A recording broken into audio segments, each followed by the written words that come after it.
오늘 이 새벽 기도의 자리에 나오신 성도님들을 주님의 이름으로 환영합니다. 사도신경으로 신앙 고백하심으로 함께 기도회를 시작하겠습니다. 함께 고백하겠습니다.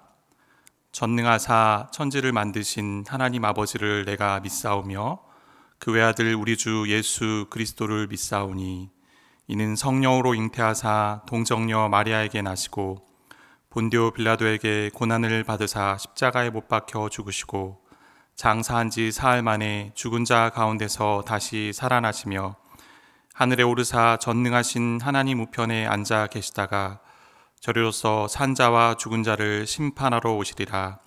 성령을 믿사오며 거룩한 공회와 성도가 서로 교통하는 것과 죄를 사하여 주시는 것과 몸이 다시 사는 것과 영원히 사는 것을 믿사옵나이다.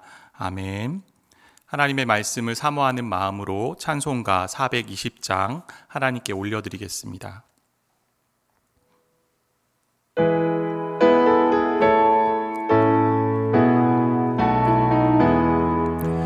너 성결케 위해 늘 기도하며 너 주 안에 있어 늘 성경 보고 온 형제들 함께 늘 사귀면서 일하기 전마다 너 기도하라. 너 성결케 위해 내 머리 숙여 저 은밀히 계신 내 주께 빌라. 주 사귀어 살면 주 닮으리니 널 보는 이마다 주 생각하니 너 성결케 위해 주 따라가고 일 다급하여도 당황치 말고 참 즐거울 때나 또 슬플 때나 너 주님만 믿고 늘 따라가라. 너 성결케 위해 늘 기도하며 내 소원을 주께 다 맡기어라. 너 성령을 받아 주 섬겨 살면 저 천국에 가서 더 잘 섬기리. 오늘 우리가 함께 나눌 하나님의 말씀은 잠언 6장 20절에서 35절입니다.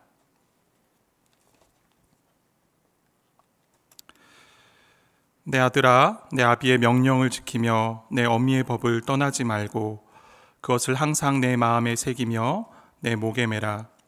그것이 내가 다닐 때에 너를 인도하며 내가 잘 때에 너를 보호하며 내가 깰 때에 너와 더불어 말하리니 대저 명령은 등불이요 법은 빛이요 훈계의 책망은 곧 생명의 길이라.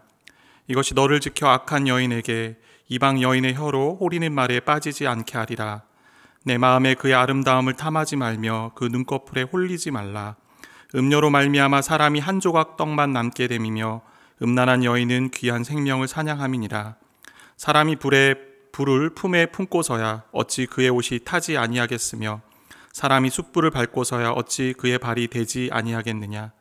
남의 아내와 통간하는 자도 이와 같을 것이라. 그를 만지는 자마다 벌을 면하지 못하리라. 도둑이 만일 줄일 때에 배를 채우려고 도둑질하면 사람이 그를 멸시하지는 아니하려니와 들키면 7배를 갚아야 하리니 심지어 자기 집에 있는 것을 다 내주게 되리라. 여인과 간음하는 자는 무지한 자라. 이것을 행하는 자는 자기의 영혼을 망하게 하며 상함과 능욕을 받고 부끄러움을 씻을 수 없게 되나니 남편이 투기로 분노하여 원수 갚는 날에 용서하지 아니하고 어떤 보상도 받지 아니하며 많은 선물을 줄지라도 듣지 아니하리라. 아멘. 이틀 전 보았던 5장 음녀, 성적인 유혹에 대한 부분을 다시 다루고 있는데요. 오늘 본 말씀에서는 두 종류의 성적인 타락을 이야기합니다. 24절에 악한 여인, 이방 여인인 음녀, 즉 창기를 말하고 다른 하나는 26절에 나오는 음란한 여인인데요. 그 음란한 여인은 문자적으로 남의 아내, 또 결혼한 여인 이렇게 되어 있어서 간음, 간통 이것들을 이야기하는 것입니다. 다시 말해 매춘과 간음에 대해 아들에게 경고하는 말씀이라고 할 수 있습니다. 왜 이렇게 성적으로 방탕한 삶인 매춘과 간음을 경계하는 것일까요?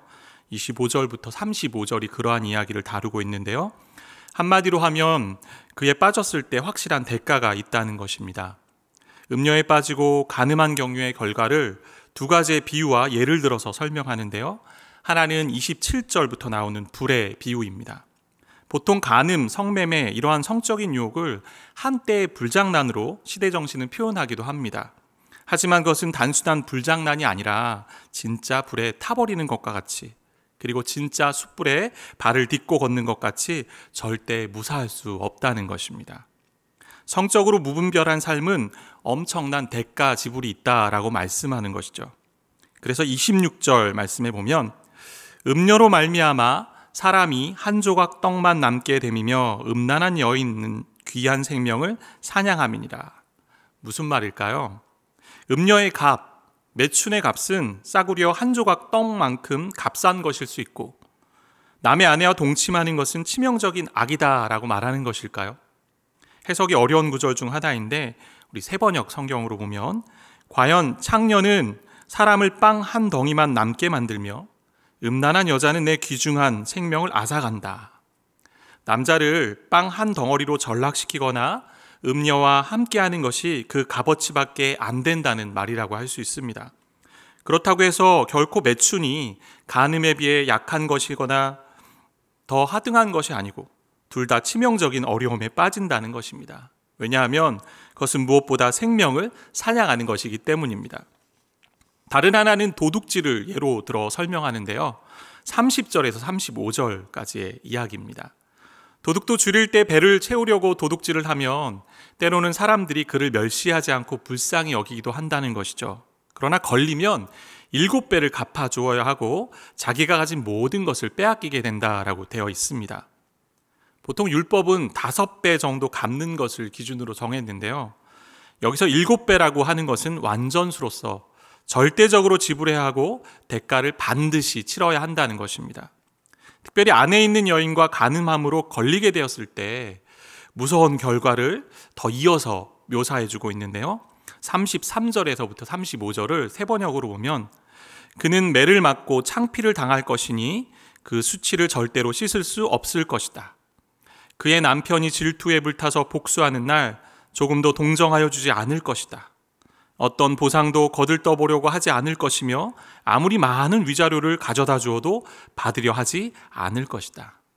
상함과 능욕과 부끄러움을 공동체 안에서 경험하며 그녀의 남편이 참지 못해서 분노를 일으키며 절대 용서하지 않을 것이라는 것입니다.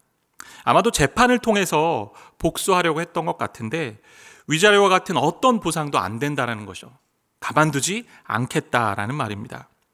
구약의 율법은 간통에 대한 벌을 사형으로 규정했습니다. 신명기 22장 22절 말씀인데요. 어떤 남자가 유부녀와 동침한 것이 드러나거든 그 동침한 남자와 여자를 둘 다 죽여 이스라엘 중에 악을 제할지니라. 그만큼 심각한 범죄임을 알기에 남편도 참지 못하는 것입니다. 도둑질은 때로 변명의 여지도 있고 보상할 수 있는 방법도 있지만 간음은 절대 불가능하다는 것이죠. 어떠한 대가 지불이 있습니까? 32절인데요. 여인과 간음하는 자는 무지한 자라. 이것을 행하는 자는 자기의 영혼을 망하게 하며, 자기의 영혼을 망치며 스스로를 파괴하는 것입니다. 마치 간음은 자살 행위인 것이죠. 결국 음녀에게 빠지는 것, 남의 여인과 몸을 섞는 것은 심각하며 위험한 결과가 있다는 것입니다. 더 나아가 성경은 이 모든 것에서 하나님의 심판이 있다고 말하는데요. 히브리서 13장 4절 말씀입니다. 모든 사람은 결혼을 귀히 여기고 침소를 더럽히지 않게 하라. 음행하는 자들과 간음하는 자들을 하나님이 심판하시리라. 이런 가운데 아버지가 원하는 것은 무엇일까요? 그렇게 정욕대로 살면 마침내 너희 생명과 영혼을 팔아야 하는 엄청난 대가 지불이 있으니 지금 눈앞에 있는 유혹에 빠지지 말고 끝을 보며 살라는 것이죠. 이것이 지혜라는 것입니다. 그러면 왜 음녀에게 넘어가고 남의 아내와 간통하는 일에 빠지게 되는 것일까요? 32절 말씀인데요. 여인과 간음하는 자는 무지한 자라. 무지한 자는 어리석은 자로 등장하며 원어로는 마음이 결핍된 자, 영어로는 senseless, 그러니까 생각이 모자란 자, 이런 말인데요. 보통 마음은 판단력, 의지, 그리고 정신, 인격을 표현하는 말입니다. 이 말은 지각이 없고 판단력이 없는 사람, 지혜가 없는 사람을 가리킨다 할 수 있겠죠. 그러니 그 마음이 어떻게 됩니까? 25절에 보면 내 마음에 그의 아름다움을 탐하지 말며 그 눈꺼풀에 홀리지 말라. 쉽게 탐욕으로 빠지는 것입니다. 지혜와 분별력이 없어서 죄된 욕망에 따라 움직입니다. 마치 마음이 없는 것과 같다는 것이죠. 그러니까 진짜 아름다움이 무엇인지 모릅니다. 당시에는 여인의 눈을 가장 아름답고 매혹적인 것으로 보았는데요. 그러한 외적인 것에만 현혹되어 참 아름다움이 무엇인지 모른다라는 것이죠. 사랑하는 성도 여러분, 아름다움이 무엇일까요? 하나님이 세상을 창조하시고 보시기에 좋았다 하셨습니다. 그 창조된 세상을 보면 어떻습니까? 첫째 날부터 여섯째 날까지의 창조가 질서 가운데 있었습니다. 그래서 진짜 아름다움은 혼란함, 부조화 있지 않고 질서와 조화 가운데 있습니다. 그리고 6일째 인간을 창조하시고 독처하는 것이 좋지 않아 돕는 베풀을 만드시며 결혼제도를 세우셨습니다. 한 남자와 한 여자가 가정을 이루는 질서를 만드신 것이죠. 이런 점에서 매춘이나 간음은 하나님이 세우신 결혼제도의 질서를 넘어서는 것입니다. 그 질서를 벗어나 살 때 인간은 자유하다, 행복하다라고 생각하는데 그것은 인간의 악한 어리석음이죠. 인간은 하나님이 세우신 질서 안에 살 때 가장 행복하고 가장 풍요로운 삶을 살 수 있는 것입니다. 마치 물고기가 물을 떠나서 살 수 없듯이. 따라서 진짜 아름다움은 원래 있어야 하는 자리에 있는 것입니다. 하지만 음녀는 어떤 존재입니까? 잠언 2장 17절 말씀인데요. 그는 젊은 시절에 짝을 버리며 그의 하나님의 언약을 잊어버린 자라. 하나님의 언약을 잊어버리는 것. 그 언약의 질서를 파괴하는 것이 음녀, 음행, 성매매, 간음인 것입니다. 그러기에 우리가 성적 부정에서 벗어나는 길은 창조 질서 본연의 자리로 돌아가는 것이고 그것을 지키는 것입니다. 그것이 참된 아름다움인 것이죠. 그런데 우리는 단순히 그런 행동을 하지 않기 때문에 그 질서 안에 있다고 말할 때가 있습니다. 그러나 산상수훈에서 예수님은 몸으로 하는 행동뿐 아니라 여자를 보고 음욕을 품는 것 자체가 이미 마음에 간음한 것이라고 말씀하셨는데요. 그러면서 너희의 의가 서기관의 의보다 더 낫기를 말씀하십니다. 여러분, 의가 무엇입니까? 잠언을 통해 우리에게 요청하시는 것도 1장에 보면 지혜롭게, 공평하게, 의롭게 사는 것이라고 되어 있는데요. 지혜를 통해 하나님의 바름에 이르는 것이 바로 의입니다. 그렇게 바르게 사는 것이 하나님의 질서에 따라 사는 것이죠. 그러나 인간은 자꾸 그 질서에서 벗어나고 싶어 합니다. 결혼 관계를 벗어난 음욕과 성관계, 이런 것들이 마치 음식을 삼켜 소화하지 않고 맛만 보는 것과 같음에도 불구하고 그렇게 행하고 있다는 것이죠. 우리가 하나님의 질서, 그 아름다움, 바름의 삶을 살아야 됩니다. 그렇다면 우리가 어떻게 살아야 될까요?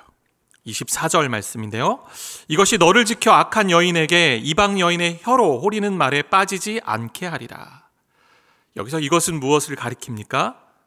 말씀에 있는 것처럼 아비의 명령이고 어미의 법이고, 즉 법과 명령과 훈계의 책망인데요. 이것들이 말씀이고 잠언에서는 지혜로 나타납니다. 그러면서 지혜가 의인화되어서 이렇게 말하는데요. 우리가 다닐 때 인도하고 마치 목자가 양을 인도하듯이, 잘 때 곁에서 보호하고 깨어있을 때 조언하듯이 더불어 말하며 항상 동행하며 지키는 것입니다. 우리의 마음에 이 말씀 지혜를 새겨서 머리끝부터 발끝까지 지혜로 묶어서 그 마음이 결핍된 삶이 아니라 마음이 말씀과 지혜로 꽉 찬, 그래서 분별하는 삶이 되어야 한다는 것입니다. 그렇게 우리가 그 지혜를 따라 살고 지혜의 말씀을 지킬 때 그 말씀이 우리를 지키는 것입니다. 어떻게요? 우리가 가는 길에 등불이 되고 빛이 되어서 생명의 길로 이끌어 간다라고 말씀하는 것처럼 말입니다. 그래서 우리의 생명을 먹잇감으로 찾는 생명 사냥꾼인 음란한 유혹에게서 그리고 영혼의 파괴자인 음란한 것에서 우리를 지켜주는 것입니다. 오늘 우리가 지혜의 말씀을 지켜 살 때 그 말씀이 우리를 지키는 한 날 될 줄 믿습니다. 그러한 은혜가 저와 여러분에게 있기를 바라고 축복합니다. 기도하겠습니다. 하나님 아버지, 우리가 말씀을 지키는 것 같지만 결국 말씀이 우리를 지키는 것임을 알고 음란하고 어그러진 세대 가운데 하나님의 아름다움, 그 질서를 회복하며 가정을 온전하게 세워가길 원합니다. 성적인 유혹으로부터 지혜의 말씀으로 우리를 지켜주시고 그 말씀이 우리를 인도하고 보호하고 함께함으로 거룩한 그리스도의 삶 살아갈 수 있도록 오늘도 인도하여 주옵소서. 예수님의 이름으로 기도드립니다. 아멘. 이 시간 주신 말씀을 좀 생각하며 기도하기 원합니다. 하나님의 창조 질서인 결혼을 통해 세워진 가정을 지혜롭게 잘 가꾸며 가정 안에 주신 하나님의 아름다움을 보게 하소서. 그리고 하나님의 말씀인 지혜를 지키며 살 때 그 지혜가 우리를 모든 음란한 유혹으로부터 돌보고 지키는 것임을 알고 오늘도 그 말씀 마음에 새기며 살게 하옵소서. 이렇게 함께 기도하고 각자 개인의 기도 제목을 가지고 기도하기를 바랍니다. 함께 기도하겠습니다. 아버지 하나님, 오늘도 말씀이